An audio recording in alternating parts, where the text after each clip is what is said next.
മധ്യപ്രദേശിൽ 17കാരിയെ വെടിവെച്ച് കൊലപ്പെടുത്തിയ ശേഷം മൃതദേഹം പുഴയിൽ കെട്ടിത്താഴ്ത്തിയെന്ന റിപ്പോർട്ടുകളാണ് ഇപ്പോൾ പുറത്തുവരുന്നത്. മധ്യപ്രദേശിലെ മോറേന ജില്ലയിലാണ് സംഭവം നടന്നത്. ദിവ്യ എന്ന പെൺകുട്ടിയെയാണ് പിതാവ് തന്നെ കൊലപ്പെടുത്തിയതെന്നാണ് ഇപ്പോൾ കിട്ടുന്ന വിവരം. ദുരഭിമാന കൊലയാണെന്ന് സംശയിക്കുന്നതായി പോലീസ് അറിയിച്ചിട്ടുണ്ട്. പെൺകുട്ടി താഴ്ന്ന ജാതിയിൽപ്പെട്ട യുവാവുമായി സൗഹൃദത്തിലായതാണ് പിതാവിനെ ഈ കുറ്റം ചെയ്യാൻ നിർബന്ധിച്ചത് എന്നാണ് ലഭിക്കുന്ന വിവരം. +2 വിദ്യാർത്ഥിനിയായ ദിവ്യയെ കാണാനില്ലെന്ന് ശനിയാഴ്ച പോലീസിന് പരാതി ലഭിച്ചിരുന്നു.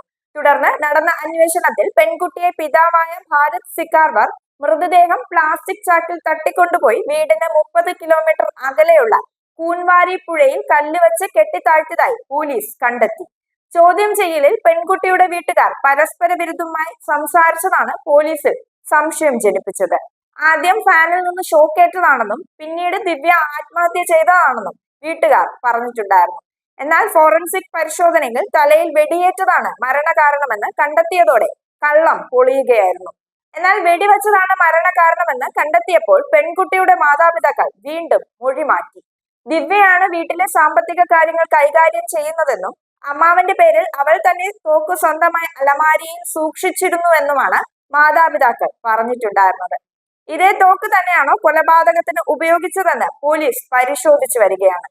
ദിവ്യയുടെ മരണത്തിന് പിന്നാലെ അവരുടെ ഇളയ സഹോദരങ്ങളെ വീട്ടിൽ നിന്ന് മാറ്റിയതും പോലീസ് അന്വേഷിക്കുകയാണ്. മകൾ പരിക്കേറ്റ് കിടക്കുന്നത് കണ്ട് ഞാൻ അവളെ എടുത്തുകൊണ്ട് ആശുപത്രിയിലേക്ക് ഓടി. എന്നാൽ അവൾ വഴിയിൽ വെച്ച് മരിച്ചു. ഇതിൽ പരിഭ്രാന്തനായ ഞാൻ അവളെ പുഴയിൽ അടക്കം ചെയ്യുകയായിരുന്നു. പിതാവ് ഇങ്ങനെയാണ് സമൂഹ മാധ്യമങ്ങളോട് പറഞ്ഞിട്ടുണ്ടായിരുന്നത്. സംഭവത്തിൽ അന്വേഷണം നടന്നു വരികയാണെന്നും കൂടുതൽ വിവരങ്ങൾ അതിനുശേഷം മാത്രമേ വ്യക്തമാവൂ എന്നും പോലീസ് അറിയിച്ചിട്ടുണ്ട്.